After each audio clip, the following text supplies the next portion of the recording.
Hey guys, it's Wednesday, and you know what that means. But before we begin, if you could just like this video and subscribe to our channel, that would be awesome.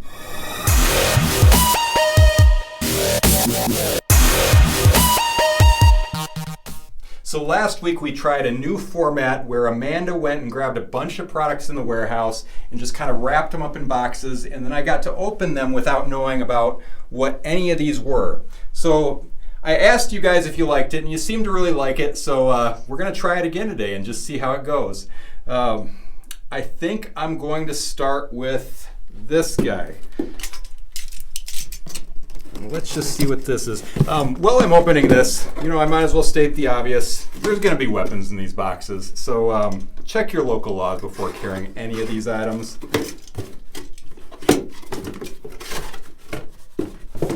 Okay. All right, so the first thing we have is this easy close expandable baton. And I have seen this before. It's pretty cool. It's different than our normal batons because it actually locks into place, and then you actually push this little button in the back to close it. So normal batons, you actually have to strike them against the ground really hard because they're closed with or opened with friction. Where these guys actually have a different type of mechanism in them that holds it open and then releases when you push the button.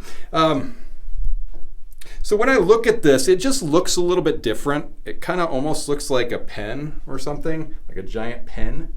But it feels good. Like it's got this grenade style grip on it, which is really comfortable on the hand. You can tell this is made entirely of metal. It looks like it goes from 9 inches to 21 inches. And it's got this little glass breaker on the top, which that's unique. You don't typically see a glass breaker on the tip of these batons. But I actually like that. I think that's pretty awesome. Usually they're kind of in the back, but because the button's there, I guess they decided to put it up front. But as far as like expanding, that just feels solid. I like it. A lot of batons come with holsters. This one doesn't. It's got a belt clip. I actually like belt clips better, to be completely honest. It just looks a little bit more natural and easier to grab and pull out. And also this belt clip is actually removable, so you can remove it if you wanted to. Anyway, let's check something else. All right, let's see. Which one do I want here? I'm going to go with this guy up front.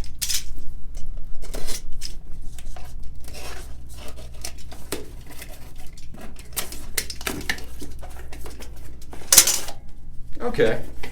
Yeah, I've seen this guy before too.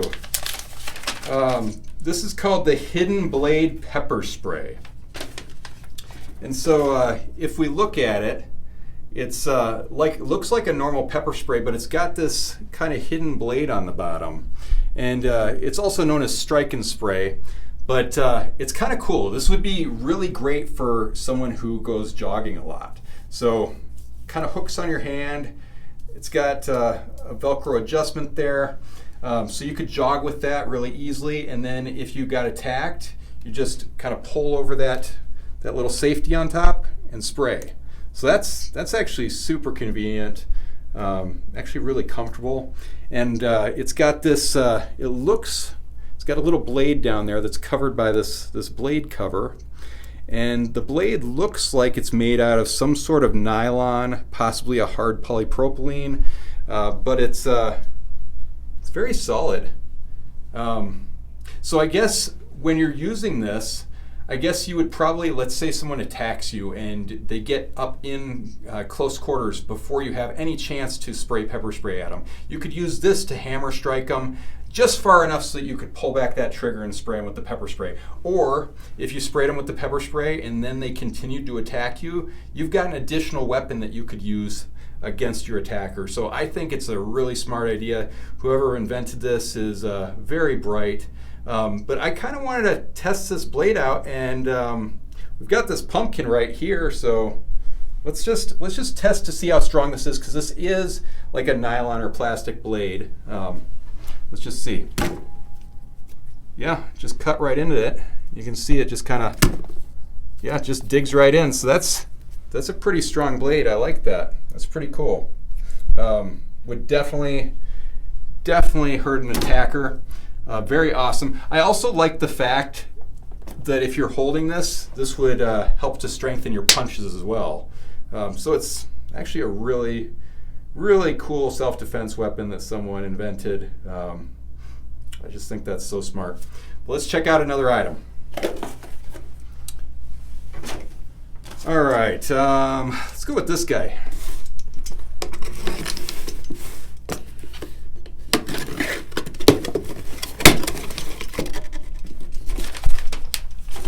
Okay. All right, I was kind of hoping to do this one actually. So this is a self-defense SAP Cap. And I think it was about 3 weeks ago I did the SAP gloves, a video on the SAP gloves. And I thought they were so cool. They have this steel shot right around the knuckles of the hand so that when you punch, it protects your punches. It also gives you a little extra impact. And someone put in the comments that they were wondering why we weren't carrying the SAP caps. And we used to years ago, but honestly, I never really liked them, so we got rid of them. But I decided to give them another chance and just see how good they are. So let's take a look at this. So this is a SAP cap, and it looks like a normal baseball cap, but it's got, this. They used to use lead, but lead is toxic, so they don't use lead anymore. They've got some sort of impact material, is how they refer to it, sewn into the cap. I don't know, that could be steel shot, but it's about the weight of like if that was lead in the back. But the problem I always have with these is it doesn't feel like it's going to be a good weapon. It just, to me, that feels like it's one of those like weapons that may look cool, but I don't see how effective this could possibly be. Let's just see how it looks. Like, I mean, the cap looks kind of cool. I kind of like that. But if you were going to get attacked, you would take it off and smack. So let's. I mean, it's not doing much to the pumpkin. You can tell it's definitely banging the pumpkin hard, but it's not really doing anything to it. I don't know if Amanda's going to be able to do this, but I'm going to have her hold the camera and try hitting me in the arm with it just to see if it hurts at all. So you're probably going to see the camera shake a lot, but I don't know. It'd be interesting to see. But yeah, so grab the bill of the hat. Let's grab the bill and try striking me in the arm. Let's try that again. I think it's going to be difficult. Yeah, here we go. Okay, yeah, that kind of, it stung. It definitely stung a little bit. Okay, that hurt. When I just gave myself a good one, I bet that's going to bruise tomorrow, because that actually hurt. So yeah, with enough impact, I think this could do some damage. It's not my favorite weapon, I'm just going to be honest. I think it's cool because it's inconspicuous. Like, who's ever going to guess that you have a weapon in your hat? I mean, I can't. This sure does. I mean, this hat actually looks like a normal hat that I would wear, so I think it's kind of cool. See how it looks backwards. Yeah, that's probably how I'd wear it. But yeah, I guess, I mean, I'm more of a rather use my fist kind of guy, but still kind of cool. I don't know. So it's a unique hidden weapon, so I like that. But not my favorite weapon. So anyway, we've got them on KarateMart.com. If you're into them, check them out. Let's see. Then we've got next one. And yeah, I mean, I'm not even seeing much damage to that pumpkin, but all right, let's grab something else. Let's see this guy right here.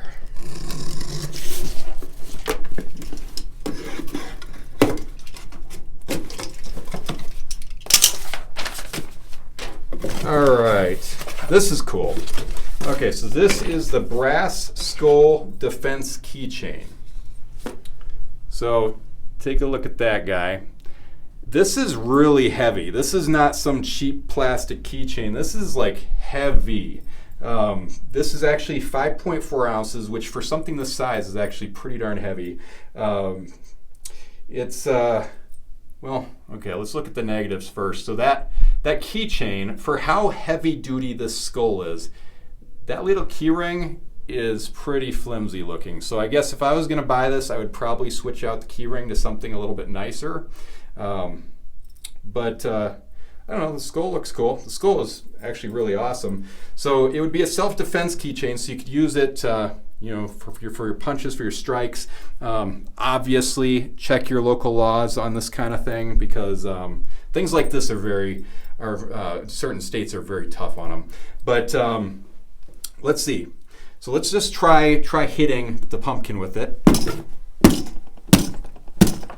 So yeah, it's more of like a blunt forced instrument. It definitely took it out. I think that would cause some pretty major damage if someone were attacking you and you needed a self-defense weapon. So that thing's pretty awesome. Feels good quality, looks good quality, and is definitely heavy and definitely an effective weapon. So yeah, let me know what you think. All right, next one.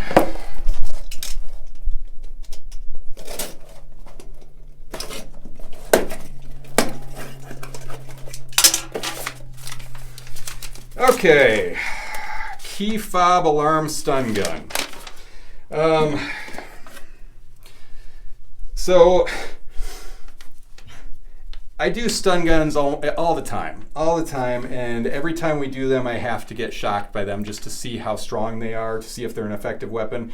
Every time I make one of these videos and do a stun gun in it, I've got my mom texting me afterwards and saying, Kyle, you gotta stop getting stunned, you're gonna get hurt. But the thing is, like, I feel like something this small shouldn't hurt me in any sort of permanent fashion.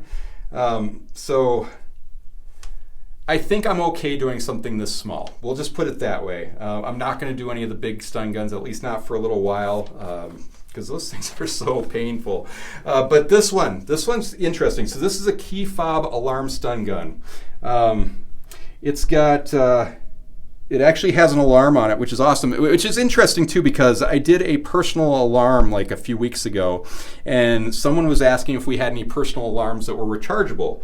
And this one actually is. So let's see, it's got a on-off switch here, and you can see it's got the USB charging port right there, micro USB, and then it's got 3 buttons on here. So let's see what the buttons do. Okay, we got the stun gun. Second button. Oh, that's cool. It's a light, and I like how you don't have to hold the button on the light. It's just a pretty nice light. I mean, that's convenient. And then the last one. Okay, sorry for anyone who had earphones on. I'm sure that was loud. I guess when I look at this thing, I think it's cool, but it's a little bit big for a key fob. Like, in my opinion, it's light. This is under 2 ounces, so that's really light. But a key fob, like my key fob from my last car, was small. It had to be half this size. So it feels a little bit big, but I mean, as far as a stun gun goes, that's a nice size, fits in your pocket nicely. It's actually really convenient. I think this one's cool. So the alarm is 130 decibels. It's 3.5 inches tall and weighs less than 2 ounces. Yeah, not much else to tell you about it. I guess it's 23 million volts is what they say on the stun gun. But as you know from watching any of my videos, I don't take that number seriously. It's just a number that the manufacturers put on the stun guns to make them seem stronger than other stun guns. So the only way that we can tell if it's actually effective is if I get shocked. So I'm just going to have Amanda, you push this button and that'll shock me. Just do it on the arm. Okay, yeah, that one wasn't as bad as last week. Last week, the one I did was definitely a lot stronger, but you can see, like, there's a red mark, and I mean, that could be from the stun gun, but that's probably honestly from the SAP Cap from hitting me. So I think this would be effective, but I think this is one of the ones that's small enough that if you're going to use the stun portion on it, you better be prepared to know some self-defense techniques as well. Because if someone's on drugs or crystal meth or something, it's not going to be an effective weapon. So definitely learn self-defense in addition to having a stun gun. Still very cool. I like how small that is. All right, and then on to the last one, which is what I showed in the little intro video. So this guy is the LED Cosplay Baton Staff, and I think this is on the video in perfect time for Halloween, honestly. But what this is 2 batons that you'd see a superhero use. And they're actually LEDs, so we can turn them on. That's pretty sweet. I like that. The handle, let's see if I can find, there's the magnets. Yeah, the handle's made out of steel, you can tell. See? And this is like a hard plastic for the whole baton portion. So this isn't gonna be like a real weapon. You wouldn't wanna use this for actual, striking or anything. This is gonna be for cosplay. But what's cool about it is you can actually take off these end caps here. I'm just gonna go ahead and do it. Okay. And then you can add this little coupler.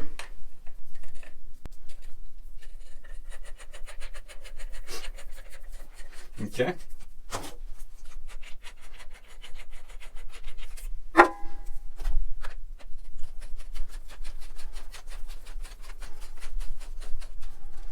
All right, and now we've got a bow staff. So those batons are 26 inches long, and the full staff is 52 inches, approximately. But that looks pretty sweet. I think this looks pretty awesome. The downsides to it. First off, it doesn't glow LED when you have it as a staff. To me, that's a little disappointing. I love how the batons glow LED, but there's no like batteries in here. There's no light once it turns into a staff. So that's a little disappointing, but still really, really cool looking. The other thing about this is it comes with these steel rods. So these are steel reinforcement rods. And what you can do is, if you're going to turn it into the bow staff, or even if you wanted to keep it as batons, you can take out this acrylic glass kind of thing that's on the inside and replace it with the steel rod. And then it just really reinforces it, so it could actually turn it into something that would be more of a weapon. So that's kind of cool.